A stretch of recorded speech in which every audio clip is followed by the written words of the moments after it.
प्राचीन ज्ञान का खजाना, आयुर्वेद का संसार, जड़ी बूटियों का संगम, प्रकृति का उपहार। कभी जो था आशीर्वाद, जीवन का आधार, जाने कहाँ विलुप्त हो जाए, हृदय करे पुकार। रसायनों के सागर में भटके हम इंसान, भूल गए हैं मूल्य उसका, जो था एक वरदान। जी हाँ, मैं उस वरदान की बात कर रही हूँ जो प्रकृति ने हमेशा से ही हमें दे रखा है, आयुर्वेद। लेकिन बीतते समय के साथ, ये फास्ट फॉरवर्ड दुनिया के साथ पता नहीं कहाँ खो जा रहा है। और इसीलिए एक नई कहानी लेकर मैं रिया पांडे आपके समक्ष आई हूँ। आप जानते हैं, शास्त्रों में कहा गया है वसुदेव कुटुंबकम, यानी पूरा विश्व ही हमारा परिवार है।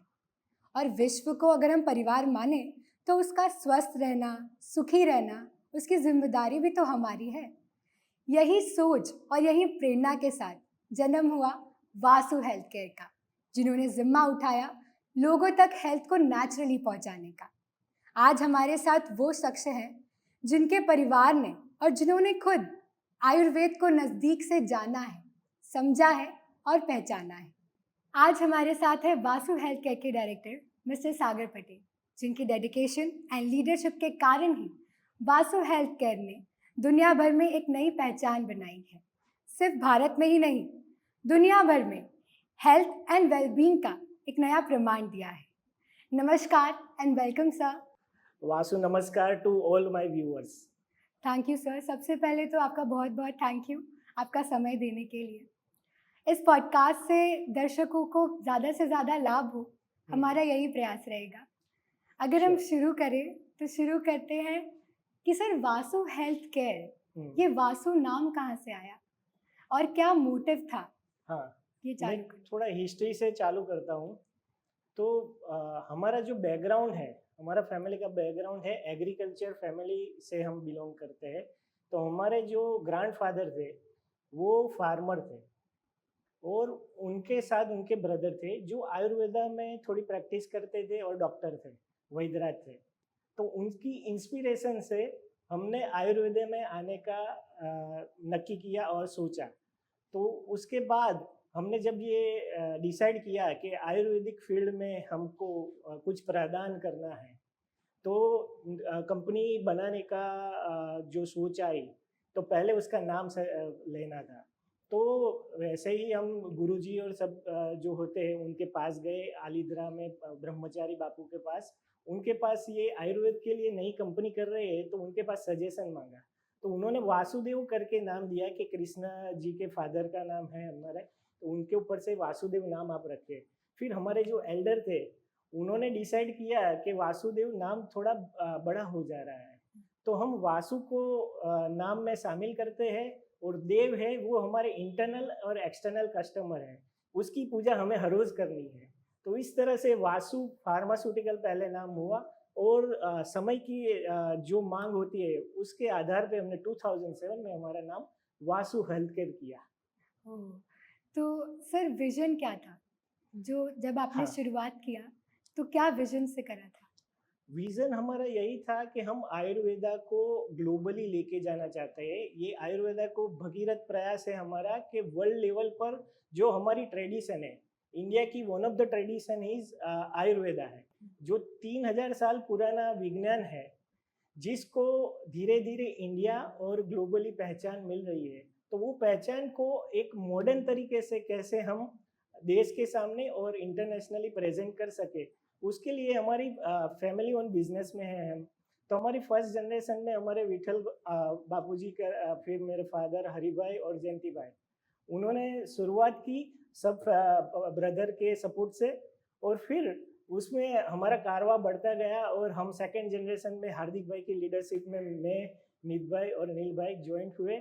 और अभी भी हम मॉडर्न वे में आयुर्वेदा को कैसे दुनिया भर में लेके जाए उसके लिए भगीरथ प्रयास कर रहे हैं। सर आपके काफ़ी सारे प्रोडक्ट्स भी हैं। हाँ, तो आप कैसे प्रोडक्ट्स प्रोवाइड करते हैं? और जहाँ तक हमने पढ़ा है काफ़ी सारी कैटेगरीज है, health care, skin care, gynaecologist, और सबसे कॉमन प्रॉब्लम्स अभी क्या आ रही हैं आपके पास? वासु हेल्थ केयर में काफ़ी सारे प्रोडक्ट है, उसमें से हमारी जो फ्लैगशिप प्रोडक्ट है वो ट्रीचेप है, ट्रीचेप के अंदर भी काफ़ी सारी रेंज आती है। हेल्दी लॉन्ग स्ट्रॉन्ग की रेंज है हमारी, जिसमें ऑयल, शैम्पू, कंडीशनर, मास्क आता है। वैसे हेयर फॉल की भी कैटेगरी है, वैसे एंटी डैंड्रफ की कैटेगरी है, ब्लैक सीड कैटेगरी है, और काफ़ी सारी प्रोडक्ट्स उस वही रेंज में भी है। वैसे स्किन केयर की बात करेंगे तो आरएनजी कैटेगरी है, जहाँ पे हम यूथ के लिए स्पेशल D10 का जो अभी समस्या होती है, तो D10 के ऊपर, फिर ब्राइटनिंग लाइटनिंग के ऊपर भी हम हमारी पूरी रेंज आ रही है। आप मेडिकल फील्ड की बात करेंगे, कि मेडिसिन की बात करेंगे, तो जनरल मेडिसिन जो आती है कफ एंड कोल्ड रिलेटेड, तो वो जील कैटेगरी में हमारी आती है। हमारी पेन केयर की प्रोडक्ट है वो डीजल के नाम से आती है। बोन फ्रैक्चर होता है तो बोन के लिए भी हमारी प्रोडक्ट है जो बोनटोन के नाम से आती है। वैसे ही हमारी यूरल करके यूरोलॉजी में प्रोडक्ट आती है, वो किडनी स्टोन के लिए आती है। और एल्डरली मेल को जो प्रोस्टेट का प्रॉब्लम होता है, तो उनके लिए यूरल बीपीएच करके हमारी प्रोडक्ट आती है। और आप बच्चों की कैटेगरी की बात करें, तो बच्चों की कैटेगरी में भी हमारी कास्पा करके, बहुत छोटे बच्चे जो उनको कॉलिक पेन होता है, उसके लिए हमारी प्रोडक्ट है। और सुवर्ण प्राशन करके भी हमारी प्रोडक्ट है जो ग्रोथ एंड इम्यूनिटी के लिए आती है। तो बहुत सारी प्रोडक्ट है। और गायनेकोलॉजी के लिए भी हमारी मेरिटोन करके ब्रांड आती है। ओके सर, आजकल के ज़माने में लोग बहुत फास्ट फॉरवर्ड हो गए हैं हाँ कि चट मंगनी पट ब्याह हाँ इसमें ही मानते हैं वो। हाँ और ऐसी भी धारणाएं हैं कि आयुर्वेद जो सॉल्यूशंस देता है हाँ वो काफ़ी टाइम टेकिंग होते हैं, हाँ। धीरे इस्तेमाल होते हैं। तो ये धारणाएं कितनी सच है और इस हम्म। पे आप क्या कहना चाहेंगे? हाँ, आपने बिल्कुल सही बात की कि अभी का ज़माना है, फास्ट फॉरवर्ड ज़माना हो गया है, क्योंकि अभी सब हमारे मोबाइल में है, फिंगर ऑफ टिप सब कुछ आ गया है। पहले से जो बिलीव कर रहा है वो मॉडर्न मेडिसिन के सामने धीरे काम करेगा, पर इफ़ेक्टिव काम करेगा। पर उसमें भी फास्ट इफ़ेक्टिव मेडिसिन हम बनाते हैं, उसके लिए हम एक्सट्रैक्ट का यूज़ करते हैं। तो पोटेंसी उसकी जो हर्ब्स में होती है, उससे ज़्यादा एक्सट्रैक्ट में हम यूज़ करके कवर करते हैं। और अच्छी से अच्छी प्रोडक्ट, फास्ट इफ़ेक्टिव और सॉल्यूशन प्रोवाइड करे, ऐसी प्रोडक्ट देने में आयुर्वेदा बिलीव करता है। और धीरे धीरे उसकी तरफ ही आयुर्वेद का झुकाव बढ़ रहा है। अगर आप आज के यूथ को एक हम्म। मैसेज देना चाहेंगे हम्म। कि आयुर्वेदा और एलोपैथी हम्म। के बीच में जो जंग चलती रहती है, हम्म। तो उस पे आप एक क्या मैसेज देंगे? नहीं, कोई भी पैथी है वो सही है, उसके उसके प्रिंसिपल होते हैं और उसके हिसाब से काम करती है। पर फर्स्ट लाइन ऑफ डिफेंस जो बोलेंगे, जो हम इंडिया में रहते हैं और इंडिया की ट्रेडिशन है, उसका first line of defence traditional medicine जो बोला जाए तो आयुर्वेदा है। तो आपको कफ होता है, पेन होता है, तो आयुर्वेदिक मेडिसिन है आप हमारे लिए, जो हम यूज़ कर सकते हैं और रिजल्ट भी फास्ट और इफेक्टिव मिल सकता है। आप कोई आयुर्वेदा प्रैक्टिस फॉलो करते हैं अपने डेली रूटीन में? जैसे ही मैंने आपको बताया कि आप अपने रूटीन में देखेंगे, कोई भी लोग देखेंगे, आयुर्वेदा हमेशा घी खाने का बोलता है कि भाई ghee is very important for any person. तो हम बटर का यूज़, तो सब लोग घी का यूज़ करते ही है। आप देखेंगे हल्दी का यूज़ करते हैं, तो वो one of the ayurvedic product ही है। तुलसी है, जो हम प्रसाद में तुलसी लेते हैं, वो भी आयुर्वेदा है। तो मैं भी मेरी फर्स्ट लाइन ऑफ डिफेंस में जब भी कुछ भी तकलीफ होती है मेरे को, तो मैं फर्स्ट आयुर्वेदिक प्रोडक्ट, हमारी प्रोडक्ट खुद की ही यूज़ करता हूँ। और हम लोग ऐसा बिलीव करते हैं, अगर मुझे तकलीफ है और मैं मेरी प्रोडक्ट इस्तेमाल कर पाऊँ या मेरी फैमिली को दे पाऊँ, तो मैं दूसरे को बेच सकता हूँ। सही बात है। अगर मुझे ही मेरी प्रोडक्ट पे कॉन्फिडेंस नहीं है, तो मैं दूसरे को कैसे बेचूंगा? Very right. तो उसके लिए हम पहले से ऐसे ही प्रोडक्ट बनाते हैं जो हम खुद भी इस्तेमाल कर सके और सबको इस्तेमाल करा सके। सर, एक सवाल ये भी उठता है कि हाँ। काफ़ी सारी आयुर्वेदिक कंपनीज जो हैं, हाँ उनके प्रोडक्ट्स पर बैन लग रहा है, काफ़ी हाँ सारी मिलावटें पाई जा रही हैं, हाँ। तो कंज्यूमर्स को ट्रस्ट इश्यूज आ रहे हैं, हम्म। उस पे आप क्या कहेंगे? वो अनफॉर्चुनेट है, पर मैं ऐसा बोल सकता हूँ कि हमारी कंपनी के लिए मैं बता सकता हूँ कि हम लोगों ने ओन रिसर्च रखा है। तो वासु रिसर्च सेंटर है, जहाँ पे हम लेटेस्ट से लेटेस्ट इक्विपमेंट रखते हैं, जिससे हम कोई भी प्रोडक्ट का टेस्ट और रॉ मटेरियल से लेके फिनिश प्रोडक्ट तक का टेस्ट हम करते हैं। फिर मैन्युफैक्चरिंग में भी हम बेस्ट प्रैक्टिसेस WHO की गाइडलाइन के हिसाब से करते हैं और हमने WHO प्लांट भी बनाया हुआ है। तो मैन्युफैक्चरिंग में भी वो हम best practice international standard follow करते हैं। और मार्केटिंग, वहाँ पे भी हम जो गाइडलाइन के हिसाब से मार्केटिंग कर सकते हैं और वो उसको फॉलो करते हैं। तो हम on research, on manufacturing and on marketing जो करते हैं, वहाँ पे हम वर्ल्ड क्लास प्रैक्टिसेस को फॉलो करके आयुर्वेद को एक नए स्तर के लिए ले जाना चाहते हैं और उसके लिए काम कर रहे हैं। आप काफ़ी सारे कंट्रीज़ में एक्सपोर्ट करते हैं, हाँ। तो कितने कंट्रीज़ में एक्सपोर्ट करते हैं पहला ये? फिर आपकी काफ़ी सारी हाईएस्ट सेलिंग एक्सपोर्ट प्रोडक्ट्स हैं, तो वो कौन-सी चल रही है? और काफ़ी सारे प्रोडक्ट्स हमारे नहीं चलते हैं, कुछ चलते हैं जो हीरो प्रोडक्ट्स होते हैं, कुछ नहीं चलते हैं, तो उसको आप कैसे टैकल करते हैं? हम लोग 40 से प्लस कंट्री में अभी एक्सपोर्ट कर रहे हैं। हमारा ज़्यादातर एक्सपोर्ट है वो मिडल ईस्ट है, CIS कंट्री है, फिर अलग-अलग कंट्रियों में हमारा एक्सपोर्ट होता है। जी हाँ, हमारी आप हीरो प्रोडक्ट की बात कर रहे हैं, तो हीरो प्रोडक्ट में मैं बताऊँ तो ट्रीचप इंटरनेशनल भी हीरो प्रोडक्ट है और डोमेस्टिक में भी हीरो ही प्रोडक्ट है। साथ में हमारी सुवर्णप्राशम और काफ़ी सारी रेंज है, वो सब चलती है। दूसरे प्रश्न की आप बात कर रहे हैं कि काफ़ी प्रोडक्ट नहीं भी चलती है। तो जी हाँ, क्योंकि पेरेटो प्रिंसिपल हम सबने पढ़ा हुआ है, 80-20 का रेशियो होता है। तो जो हीरो प्रोडक्ट होती है वो हीरो प्रोडक्ट 80% सेल लेके आती है और 20% में दूसरी प्रोडक्ट होती है। तो दूसरी प्रोडक्ट जो होती है वो प्रोडक्ट में हमें एक्सपेरिमेंट करना होता है, क्योंकि जो कंटिन्यूएशन गीता में बताया हुआ है कि हमें कर्म करना है और चेंज लाना है। तो चेंज करना है तो कुछ ना कुछ नया तो करना पड़ेगा और नया एक्सपेरिमेंट करना ही पड़ेगा और उसमें फेलियर भी मिल सकती है। तो फेलियर से घबराना नहीं है, पर जितना छोटा फेलियर मिलेगा हमको उतना ही हम सीखेंगे और छोटे-छोटे फेलियर से एक छोटा सक्सेस भी मिलेगा। पर वो सक्सेस को फिर हमको कैसे बड़ा करना है उसके ऊपर ध्यान देना होता है। जैसे कि ये फैमिली बिज़नेस है, हाँ, ठीक है? तो जब आपकी एजुकेशन कंप्लीट हुई, हाँ। तो आपने कब सोचा कि अब मुझे इसकी कमान सँभालनी है और इसी बिज़नेस को आगे ले जाना है? मैं ऐसे बात करूँ तो मेरा जन्म हुआ तब कंपनी का बॉर्न हो चुका था। तो मेरा एक्सपीरियंस है कंपनी के साथ में, वो छोटा था तब से हो रहा है।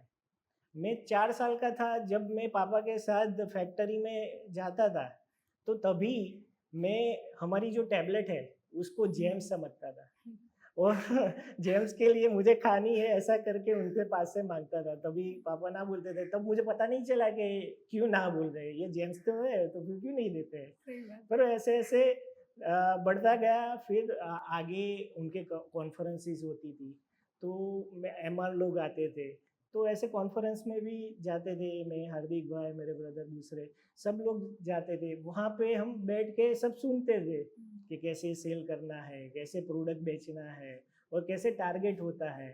तो इनबिल्ट हमारे में बिज़नेस आ रहा था और हमने जो ये भगीरथ कार्य लिया हुआ है जिसमें यज्ञ कर रहे हैं, उसमें सबकी आहुति की रिक्वायरमेंट है। तो वो आहुति फैमिली में से सभी लोगों ने पहले से ही डिसाइडेड है कि हमें तो बिजनेस में ही आना है और आयुर्वेद को वर्ल्ड लेवल पे लेके जाना है। वाह, वाह! सर आपकी इस जर्नी की कोई ऐसी स्टोरी है जो आप हमेशा शेयर करना पसंद करते हैं? श्योर। आपने अभी लास्ट एक आईफ़ोन का इवेंट हुआ था, वो देखा होगा। हाँ, हाँ। वहाँ में आई आई वॉच में जो नया फीचर्स डाला है स्लीप रिलेटेड, स्लीप डिसऑर्डर का। हाँ, हाँ। तो आपको जान के खुशी होगी कि हमारी कंपनी जब 1980 में चालू हुई, तो हमारी पहली प्रोडक्ट थी एलर्ट, जिसमें काऊ घी ज्योतिषमती तेल है और उसका यूज़ क्या है, stress, anxiety and sleep disorder के लिए वो प्रोडक्ट है। तो आपने हमारा ऑडियो विजुअल देखा होगा कॉर्पोरेट, हाँ। उसमें हमने बताया है कि फ्यूचर का रहस्य पास्ट में है। तो ऐसा ही हमारे साथ भी हुआ है कि आज के फ्यूचर का रहस्य हमने पहले पास्ट में से निकाला हुआ। एक और स्टोरी के बारे में मैं बताना चाहूँगा। अभी न्यूक्लियर फैमिली बढ़ रही है और हस्बैंड और वाइफ दोनों जॉब पे जाते हैं और बच्चों के लिए उनको अभी एक रिक्वायरमेंट थी। हमने गूगल सर्च किया और गूगल सर्च और दूसरे सर्च में से हमको जानने मिला कि अभी बच्चों की इम्यूनिटी काफ़ी कम हो रही है और बच्चों में इम्यूनिटी बढ़े ऐसी प्रोडक्ट की रिक्वायरमेंट सभी लोगों की थी। तो ये कस्टमर की नीड को हमने समझा और उसको हमने प्रॉब्लम का सॉल्यूशन निकाला, वासु सुवर्ण प्राशन ड्रॉप्स। और काफ़ी अच्छी वो प्रोडक्ट बनी है और काफ़ी वो अच्छे उसके रिजल्ट है और काफ़ी अच्छे उसके फीडबैक भी है। वो आपको अमेज़न में, फ्लिपकार्ट में और वासु स्टोर पे भी मिलेगी और सभी जगह से धूम मचा रही है वो प्रोडक्ट। सर, एक जनरल टिप जो हाँ। आप आज के यूथ को देना चाहोगे, क्योंकि अ, अपने लोग जिम जा रहे हैं, सब कुछ कर रहे हैं, प्रोटीन्स ले रहे हैं, लेकिन जैसे अभी आपने कहा कि जो सॉल्यूशंस है वो पास्ट में ही छुपे हुए हैं। हुँ। तो एक जनरल टिप कि जो हुँ। आजकल की जो यूथ है वो अपना सके। कहीं पे भी आपको इम्बैलेंस होगा आपकी लाइफ, वहाँ पे आपको रोग आने की शक्यता रहेगी। अगर आप देखेंगे, अगर आप स्लीप में आपका स्लीपिंग टाइम बहुत ही लेट सो रहे हो, तो स्लीप डिसऑर्डर होने के चांसेस बढ़ जाते हैं। स्क्रीन टाइम बढ़ जाएगा, तो भी आपको स्लीप डिसऑर्डर होने के चांसेस बढ़ जाते हैं। अगर फूड में आप बैलेंस फूड नहीं लेते हो, तो इनबैलेंस आ जाता है और आपको कोई फास्ट फूड ज़्यादा खाते हो, तो आपको मोटापा भी आ सकता है या फिर दूसरे कोई रोग भी हो सकते हैं। तो लाइफ में बैलेंस होना ज़रूरी है। जहाँ पे भी बैलेंस घुमाएँगे, वहाँ पे आपका विकेट गिरना निश्चित है। जैसे क्रिकेट में होता है कि खिलाड़ी खेलने जाता है, मारने जाता है और उसका इनबैलेंस हो जाता है, तो वो आउट हो जाता है। और आज की यूथ तो रात में ही जागती है और दिन भर सोती है, जैसे चीज़ें चल रही हैं। हाँ। सर, कोविड टाइम पे आपने अपने एम्प्लॉइज़ को कैसे हेल्प करा था? पुष्पा पगधिरे करके एक सिंगर है, तो उनकी भी हाँ। आपने काफ़ी हेल्प करी थी वासु हेल्थ केयर में। हाँ। तो उस पे आप कुछ रोशनी डालें। हाँ, कोविड एक अनफॉर्च्यूनेट टाइम था, हाँ। सरप्राइज़ था सबके लिए। पर जब आप ऑनेस्टी, ट्रांसपेरेंसी और क्वालिटी में बिलीव करते हैं, तो आपको चैन से नींद आती है और वो ज़रूरी है सबके लिए। हुँ, तो ऐसे टाइम में हमको 2 दिन में हमारी प्लांट चालू करने के लिए परमिशन मिल गई थी एज़ अ फार्मास्यूटिकल कंपनी हुँ, और सबकी सेवा करने के लिए हम आतुर थे। पर हमने सब एम्प्लॉयी का कॉन्फिडेंस करने के लिए 14 डेज़ तक प्लांट चालू नहीं किया। सबको कॉन्फिडेंस आया कि हम दूसरे लोगों की सेवा कर सकते हैं और मेडिसिन दे सकते हैं। हुँ, वो टाइम पे हमने हमारा प्लांट चालू किया और प्लांट चालू करने के बाद भी हमने सब प्रिकॉशन रखे और जहाँ पे भी एम्प्लॉयी को ज़रूरत थी, वहाँ पे हम खड़े रहे। अगर उसको टेस्टिंग कराने की ज़रूरत है कि मुझे टेस्टिंग कराना है, मेरी फैमिली को भी टेस्टिंग कराना है, तो वहाँ पे भी हमारा एचआर डिपार्टमेंट खड़ा रहा। उनको उनके घर के सभी सदस्यों का टेस्टिंग करना है, तो वहाँ पे भी थे। उनको कोई हेल्प चाहिए, उनको डॉक्टर का कंसल्टेशन चाहिए, तो वहाँ पे भी हम खड़े थे और जहाँ पे उनको बेड नहीं मिल रहा था, तो वहाँ पे भी हम खड़े थे और किसी को रिप्लेस करनी है हॉस्पिटल, वहाँ पे भी हम खड़े थे और उनका कोई भी टेस्टिंग की रिक्वायरमेंट थी वो टाइम पे या मेडिसिन की रिक्वायरमेंट थी, वहाँ पे हम खड़े थे और हमने इंफ्रास्ट्रक्चर ऐसा बनाया था कि कोविड का टाइम आया तो भी हम घर से हमारा काम कर सके, ऐसा इंफ्रास्ट्रक्चर का इन्वेस्टमेंट हमने पहले से किया हुआ था। तो हमारे कोई भी कार्य में हमको दिक्कत नहीं आई और आपको जान के खुशी होगी, हम सबको वो टाइम पे सुदर्शन घनवटी सभी एम्प्लॉय को दे रहे थे और हमें कोई भी कैजुअलिटी से गुजरना नहीं पड़ा है हुँ। वो कोविड के टाइम में। तो वो कितना फॉर्च्यूनेट अ, बोल सकते हैं। सुदर्शन गणपति ये हाँ। क्या है सर? ये जनरल मेडिसिन है, वो क्लासिकल मेडिसिन है जो पुराने जो शास्त्रों में लिखी हुई। हुँ, हुँ, तो बेटर हेल्थ के लिए और हमें कोई टेम्परेचर या फीवर आता है वो हुँ। टाइम पे भी हम यूज़ कर सकते हैं और रेगुलर में भी हम यूज़ कर सकते हैं। सर, जो हमारे प्रधानमंत्री हैं, हुँ। वो आत्मनिर्भर भारत को काफ़ी बढ़ावा दे रहे हैं हाँ। और आपका खुद का रिसर्च एंड डेवलपमेंट सेंटर है, हुँ। जो काफ़ी सारी जो फार्मा कंपनीज़ हैं आज हुँ। भी लैग कर रही हैं। हाँ। वो निर्भर है फॉरेन कंपनीज़ के ऊपर। हुँ। तो इस पे आप क्या कहना चाहेंगे? आत्मनिर्भर भारत वो बहुत ही अच्छी पहल है प्रधानमंत्री जी की और आर&डी सेंटर के बारे में अब मैं बात करूँ तो आयुर्वेदिक इंडस्ट्री में वह आप देखेंगे कि 9000 जितनी फार्मा कंपनी होगी आयुर्वेदिक वाली, उसमें से खाली 100 जितनी कंपनी के पास ही आर&डी सेंटर है। तो काफ़ी कितने कम लोगों के पास R&D सेंटर है, उसमें से वन ऑफ द हमारे पास है। और आप देखेंगे चाइना का ग्रोथ जब हुआ तो उसमें ग्रोथ में R&D का कितना महत्व का रोल था। अभी भी आप अमेरिका का ग्रोथ देखते हैं, जो वो ग्रोथ करते हैं, वो जो टेक्नोलॉजी या डिफेंस में जो ग्रोथ कर रहे हैं, वो उसमें रिसर्च का कितना बड़ा योगदान है। उनके पास कितने सारे पेटेंट्स है, हमारे इंडिया के पास कितने कम पैसे पेटेंट्स है। तो R&D का रोल बहुत ही इम्पोर्टेंट है कोई भी इंडस्ट्री के लिए, और नए ग्रोथ के लिए, और अनबिलीवेबल ग्रोथ करना है तो R&D का यूज़ और इम्पोर्टेंस बढ़ जाता है। तो हम जितना मार्केटिंग के लिए बजट देते हैं वैसे ही R&D के लिए बजट देते हैं, और कीप ऑन हर साल हम उसको बढ़ाते रहते हैं। ओके सर, अभी आपकी कोई रिसेंट रिसर्च जो चल रही हो जो आपको लगता है कि आने वाले समय में बहुत ही लाभदायी होगी? हाँ, तो मैं बताना चाहूँगा कि लाइफस्टाइल डिजीज़ जो बढ़ रहे हैं, आज मोबाइल का यूज़ बच्चों से लेके बड़ों तक सब लोग बहुत ही बढ़ रहा है, और टाइमिंग भी बढ़ रहा है उसका यूज़ करने का। तो उसकी वजह से आप देखेंगे कि आई रिलेटेड डिजीज़ बढ़ रहे हैं, ईयर रिलेटेड डिजीज़ बढ़ रहे हैं। तो उसके ऊपर हमारा रिसर्च चालू है, और इंडिया में भी और वर्ल्ड में भी सबको उसके ऊपर रिसर्च करने की ज़रूरत है। और कैसे हम आई को प्रोटेक्ट कर सके और ईयर को प्रोटेक्ट कर सके, क्योंकि जो नेचुरल ऑर्गन हमको मिला है उसको नेचुरल फॉर्म में रहता है, तो सबसे ज़्यादा यूटिलाइजेशन हम कर पाएंगे। तो आपके हिसाब से कि आने वाले समय में लोगों को आई और एयर प्रॉब्लम्स हो सकती है। हाँ।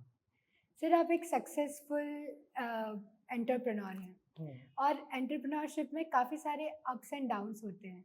तो जो हमारे एस्पायरिंग एंटरप्रेन्योर्स हैं जो आगे बढ़ना चाहते हैं उनके लिए कोई टिप? मैं बताना चाहूँगा कि सबका साथ सबका विकास बहुत ही ज़रूरी है। अगर आप ऐसा सोचेंगे कि मैं और मेरे इन्वेस्टर दोनों का विकास कर लूँ, और मेरे एम्प्लॉई और मेरे साथ जुड़े हुए लोगों का, या फिर इंटरनल या एक्सटर्नल एजेंसीज या जो हमारे कस्टमर है उसका विकास के बारे में नहीं सोचूं, तो आगे दिक्कत आएगी आएगी और आएगी। तो बैलेंस की जो मैंने बात की थी, पेशेंस रखना सबके लिए ज़रूरी है। अगर आप फेल होते हो तो भी पेशेंस रखना है, पर आपको फेलियर, छोटे छोटे फेलियर में से सीखना है, और छोटे में से जो छोटी सक्सेस मिली है उसको कैसे रेप्लिकेट करना है उसके ऊपर काम करना है। अगर हम धीरे धीरे, आपने देखा होगा कि जो इको होता है हार्ट का, वो up down up down up down होता है, कभी भी फ्लैट नहीं होगा। फ्लैट होगा तो डेड हो जाएंगे। तो वैसे ही हमको काम करते रहना है, और हमारे बिजनेस में या फैमिली में भी अप डाउन आएंगे, पर वो सबको बैलेंस करके हमको चलना है। और अगर हम ऑनेस्टी, ट्रांसपेरेंसी और क्वालिटी के बारे में काम करेंगे तो सक्सेस मिलेगी मिलेगी मिलेगी ही।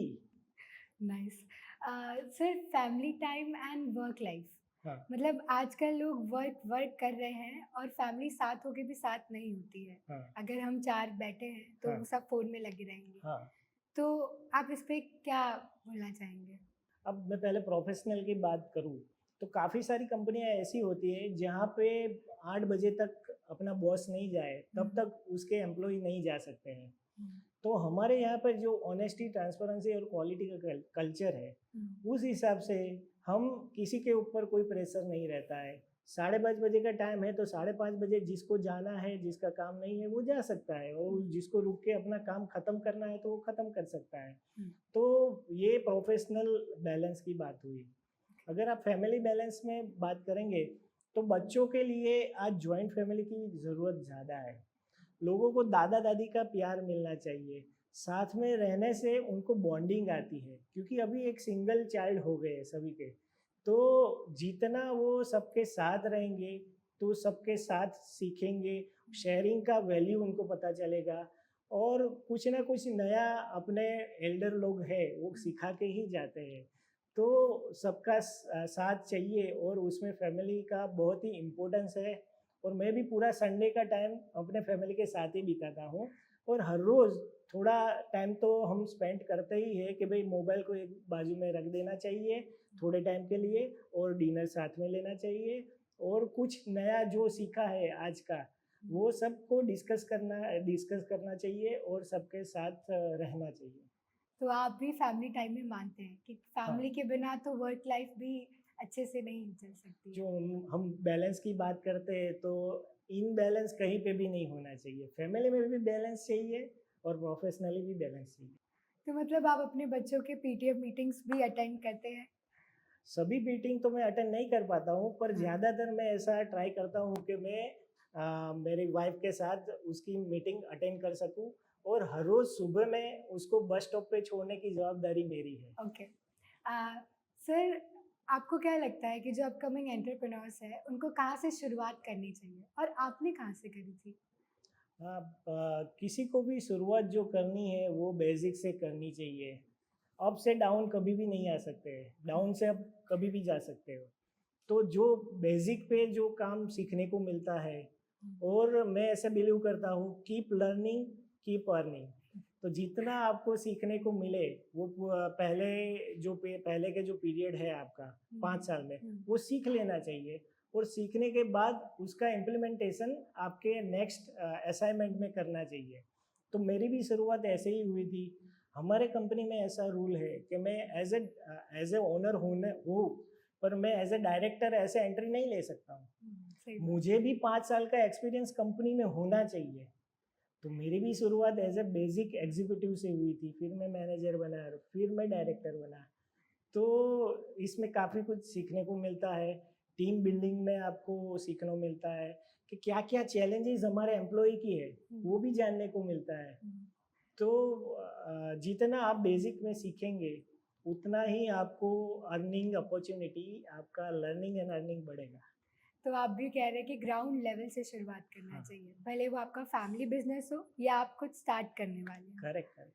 सर, बीच में एक काफ़ी न्यूज़ आई थी, हम्म, हमने रिसर्च वर्क से पता किया हम्म, कि पुष्पा पगडरे एक सिंगर है, तो हम्म, उनकी आपने काफ़ी हेल्प करी थी। उस हम्म। पे आप कुछ कहना चाहेंगे? इतनी शक्ति हाँ, सॉन्ग उन्होंने गाया हुआ है, हाँ।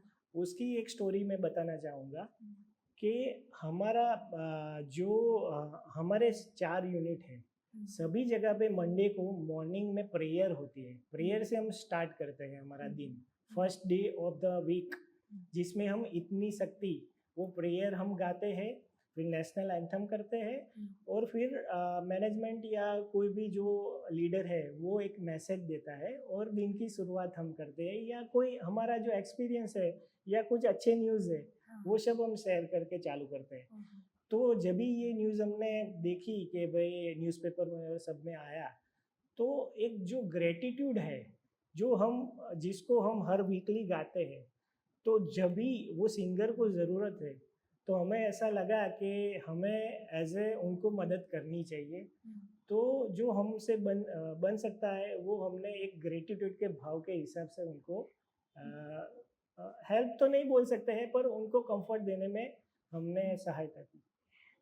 अभी आपने बात करा कि आप लोग शुरुआत ग्रैटिट्यूड प्रेयर से करते हैं। हाँ, तो मतलब आप क्या सोचते हैं इसमें कि ऑफ़िस का एनवायरनमेंट कैसा होना चाहिए? जैसे मैंने बात की है कि नो पॉलिटिक्स, हाँ, और transparency is very much important, honesty and quality, okay. जो हमारे बेसिक मंत्र है, उसमें आप देखेंगे तो एक सबके साथ मिलजुल के हम रहना चाहते हैं, फैमिली कल्चर को डेवलप कर रहे हैं, जहाँ पे जब लोग मिलते हैं तो वडीलों ने ऐसी प्रैक्टिस पहले से डाली हुई है कि जय श्री कृष्णा सब करते हैं, हाँ, या फिर गुड मॉर्निंग करते हैं।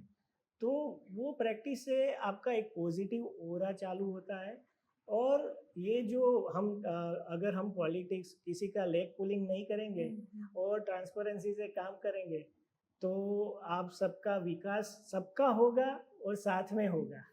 ऐसा एनवायरनमेंट बहुत रेयरली देखने को मिलता है, वरना इंसान जाएगा और बॉस दहाड़ने लगता है और काफ़ी सारे जो एनवायरनमेंट्स होते हैं। हम्म, बट ओके, तो आप एक हेल्दी वर्क एनवायरनमेंट को प्रमोट हाँ। कर रहे हैं। सर, वासु हेल्थ केयर जो है वो एक वडोदरा बेस्ड कंपनी है, तो वडोदरा के लोगों के लिए क्या योगदान रहा है आपका? वडोदरा पहले से ही एक कल्चरल सिटी है, तो हेल्थ एंड एजुकेशन वो हमारा CSR एक्टिविटी का एक मोटिव है, जो हम वडोदरा में कल्चरल जो हमारा है उसको बढ़ाने के लिए और बेटी पढ़ाओ बेटी बचाओ अभियान के लिए हमने एक सर्कल, जो पहले कलश कड़स सर्कल बोला जाता था, हाँ। वो भी वासु सर्कल है। और वहाँ की थीम है बेटी बढ़ाओ और बेटी बचाओ और बेटी पढ़ाओ। हाँ। तो वो थीम पे हमने सर्कल बनाया है, जहाँ पे एजुकेशन है, स्पोर्ट्स है, उसके बारे में हमारे पेंटिंग बच्चियों के हैं। हमने एक शहीद स्मारक एयरपोर्ट में है, जहाँ पे फ्लैग होस्टिंग होता है, वो जगह पे हमने सर्कल किया है, शहीद स्मारक सर्कल है। तो वो एक हमने बड़ौदा को प्रेजेंट किया हुआ है। और हम GIDC को भी क्लीन एंड ग्रीन बनाना चाहते हैं। तो आपने हार्दिक भाई की पोस्ट देखी होगी कि हमने हाँ। वर्ल्ड एनवायरनमेंट डे पे अभी हमारी जो स्ट्रीट है उसको ग्रीन बनाने के लिए हमने पौधे उगाए हैं और उसको बढ़ा रहे हैं। तो उसके बारे में भी हम काम कर रहे हैं। और अभी हम प्रोफेशनल बात करें वडोदरा के लिए, तो जो वोकल फॉर लोकल का थीम है, आज हम बड़ौदा से इंडिया में पहचान बना रहे हैं। और नहीं कि इंडिया पर, वर्ल्ड ओवर हम जो पहचान बना रहे हैं, तो उसमें क्या क्या इम्पोर्टेंट है, उसके लिए हमारा रिसर्च सेंटर, जो वर्ल्ड क्लास रिसर्च सेंटर है, वर्ल्ड क्लास हमारी मैन्युफैक्चरिंग फैसिलिटीज़ है, WHO प्लांट हो या WHO GMP कॉस्मेटिक प्लांट हो, या हमारी जो मार्केटिंग स्ट्रेटेजी है। आज दुनिया भर में हम यहाँ से सोशल मीडिया को हैंडल कर रहे हैं, इन्फ्लुएंसर मार्केटिंग यहाँ से हम हैंडल कर रहे हैं, ई-कॉमर्स को हम यहाँ से हैंडल कर रहे हैं, यहाँ से हम नए नए क्विक कॉमर्स को भी अभी हैंडल कर रहे हैं या करने वाले हैं। तो जो नया होता है उसके साथ हम वडोदरा से जुड़ रहे हैं। तो यही अपॉर्चुनिटी सभी स्टूडेंट के लिए है, सभी वडोदरा प्रिय लोगों के लिए है, कि जो एम्प्लॉयमेंट मेट्रो से थक गए हैं, वहाँ के ट्रैफिक से थक गए हैं, वहाँ के कल्चर से थक गए हैं, जिनको शांति प्रिय वर्क लाइफ बैलेंस करना है, वो बैलेंस करने की जगह वडोदरा है। और जिनको आयुर्वेद में आना है, जिनको रिसर्च में आना है, जिनको मैन्युफैक्चरिंग में, अच्छे आयुर्वेदिक में और हर्बल कॉस्मेटिक में आना है, जिनको डिजिटल मार्केटिंग में आना है, या फिर फार्मा मार्केटिंग में आना है, या OTC मार्केटिंग में आना है, तो उनके लिए बड़ौदा में हम रेडी है और हमने इंफ्रास्ट्रक्चर बनाया हुआ है।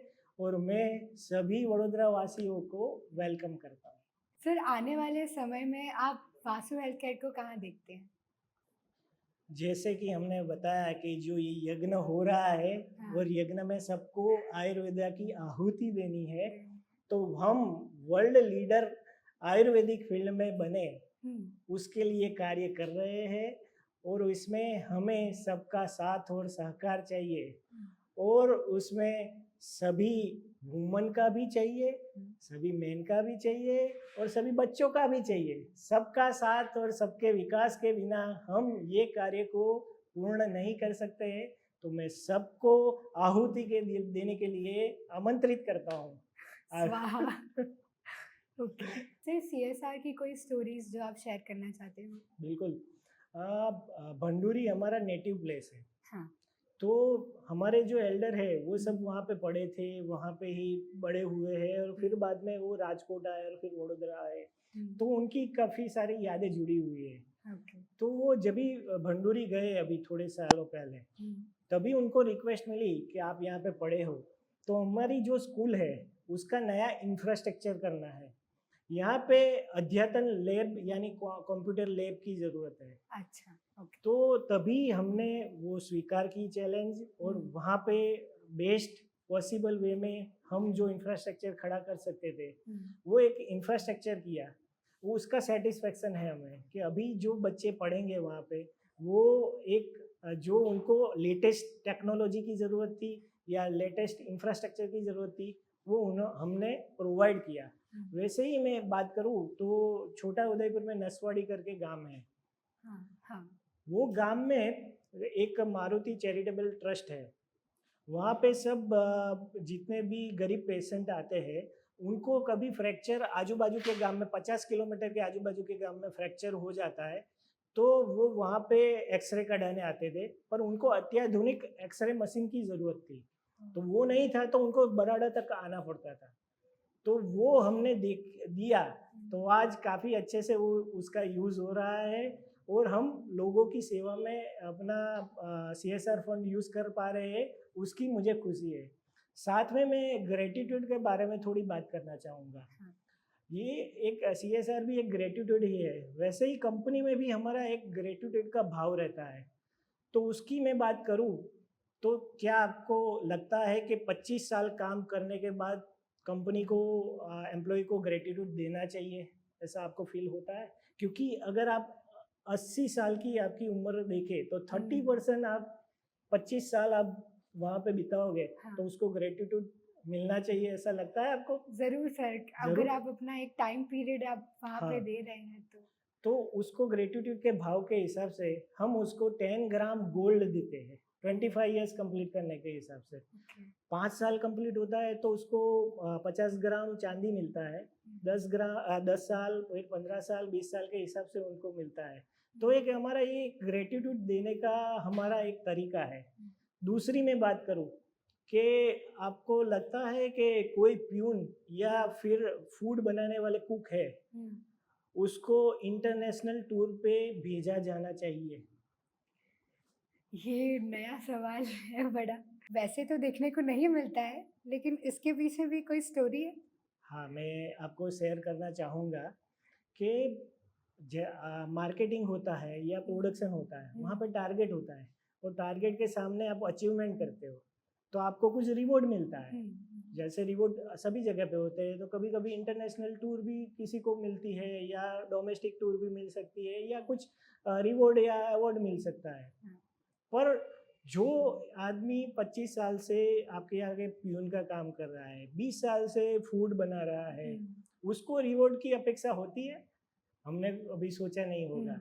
पर हमारे जो फॉर्मर MD, हमारे फाउंडर MD थे, हरी भाई, उनने सोचा कि ये लोग हमारे साथ काम कर रहे हैं, इनको भी रिवॉर्ड मिलना चाहिए, तो उन्होंने स्पेशल सिंगापुर टूर उनको ऑफर किया और हमारे उनके लिए पासपोर्ट बनवाए और उनको सिंगापुर दूसरे हमारे एम्प्लॉय के साथ में भेजा। तो ये एक हमारा ग्रेटिट्यूड का भाव है और हम ऑनेस्टी ट्रांसपेरेंसी में बिलीव करते हैं और प्रॉफिट के लिए हम काम नहीं करते हैं, सबका साथ सबका विकास के लिए काम करते हैं। तो ये एक इंफ्रास्ट्रक्चर के लिए भी मैं बोलना चाहूँगा। काफ़ी सारे लोग हैं, ये बिजनेस ओनर्स होते हैं, उनका घर बहुत अच्छा होगा, उनकी गाड़ियाँ बहुत ही अच्छी होगी, पर जब आप उनका इंफ्रास्ट्रक्चर बिजनेस देखोगे तो वहाँ पे कुछ ना कुछ गंदा होगा। सर ये बहुत अच्छी सोच है, मतलब लोगों को प्रेरणा लेनी चाहिए। जिस तरीके से आपने बताया कि सिंगापुर टूर जो हमारे यहाँ खाना बनाते हैं, जो वर्कर्स हैं उनके लिए, तो ये सही में आप एक मिसाल सेट कर रहे हैं लोगों के लिए। सर आपको काफ़ी सारे अवार्ड्स भी मिले हैं क्वालिटी पर, एक्सपोर्ट्स पर, तो इसका आपके लिए क्या मूल्य है? अवार्ड है वो एक रिकग्नाइजेशन है। आपको कोई देख रहा है, आप जो भी करते हो कोई देख रहा है आपको, तो आप अच्छा करोगे तो अच्छा रिकग्नाइजेशन तो मिलेगा ही मिलेगा। तो हमने जो बोला ऑनेस्टी, ट्रांसपेरेंसी और क्वालिटी के लिए हम काम करते हैं, तो वो उसके साथ मैच हो रहा है। आप देखो, हमको गुड हाउसकीपिंग का भी अवार्ड मिला हुआ है, हमको क्वालिटी मेडिसिन का अवार्ड मिला है और doctor late APJ Abdul Kalam के हाथ से मिला हुआ है। हमें अवार्ड मिला है, मोदी जी के हाथ से मिला है। तो रिकग्नाइजेशन हमेशा आप जो करते हैं उसका मिलता है। अगर टाइम लग सकता है, 25 साल भी हो सकता है या 30 साल भी हो सकता है, पर अच्छा काम करोगे तो अच्छा रिवॉर्ड मिलेगा ही मिलेगा। तो ऐसी अवार्ड विनिंग प्रोडक्ट्स की दूसरी बात आती है कि डिमांड कहाँ मिलेगी कहाँ। सब लोगों को ये क्वेश्चन आता है कि इतना अच्छी प्रोडक्ट है आपकी और वडोदरा की प्रोडक्ट है तो मिलेगी कहाँ। तो ये क्वेश्चन का जवाब ढूंढते ढूंढते हमने एक 2 फ्लैगशिप आउटलेट बनाए हैं। एक फ्लैगशिप आउटलेट हमारा है वो अलकापुरी में है, जो अभी थोड़े दिनों पहले ही लॉन्च किया है। हाँ। और एक कॉर्पोरेट हमारा आउटलेट है, वो हमारा रिसर्च सेंटर के बाहर बनाया हुआ है। ओके। तो उसके सिवा भी बड़ौदा में सभी जगह पे सभी लोगों को प्रोडक्ट मिले, हाँ। उसके लिए हम बीए आउटलेट भी काफ़ी बना है, जहाँ पे बीए आपको प्रोडक्ट सजेस्ट कर सकती है और हमारी प्रोडक्ट एक साथ आपको मिल सकती है। तो उतने 12-15 आउटलेट हमारे बीए आउटलेट है। और बाकी जनरल हमारी जो मेडिसिन है हाँ। वो तो हर एक मेडिकल स्टोर पे भी अवेलेबल रहती है। ऑनलाइन भी और अवेलेबल है। ऑनलाइन तो है ही है, हाँ। क्योंकि अभी का यूथ तो ऑनलाइन ही मांगता है। तो ऑनलाइन में भी हम e commerce platform Amazon, Flipkart और हमारा खुद का स्टोर है वहाँ पे हाँ। है। और क्विक कॉमर्स में भी हम धीरे धीरे एंटर हो रहे हैं और उसका काम चालू है, तो वहाँ पे भी हम अवेलेबल हो जाएंगे। और बाकी सभी जगह पे हम, यानी कि अत्र तत्र सर्वत्र सभी जगह पे हमारी प्रोडक्ट अवेलेबल है। Okay, thank you so much sir.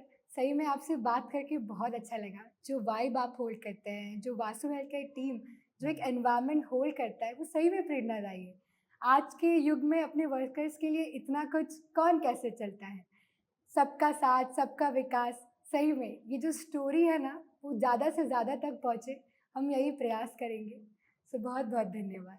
धन्यवाद। मैं आपका भी धन्यवाद करना चाहूँगा कि रिया जी, आपने इतने अच्छे क्वेश्चन मुझे पूछे और ये आयुर्वेद को आगे ले जाने के यज्ञ में जो आपने आहुति दी है वो सबके लिए प्रेरणादायी रहेगी। और हम सभी व्यूअर का भी धन्यवाद करना चाहेंगे कि उन्होंने इतना टाइम निकाल के हमारी स्टोरी सुननी, तो उसके लिए भी हम थैंकफुल है। और मैं सबको लास्ट में वासु नमस्कार करके धन्यवाद करना चाहूँगा। तो दर्शकों, तब तक के लिए मैं आपसे मिलती हूँ नई कहानी लेकर। हंसते रहिए, स्वस्थ रहिए। जय हिंद।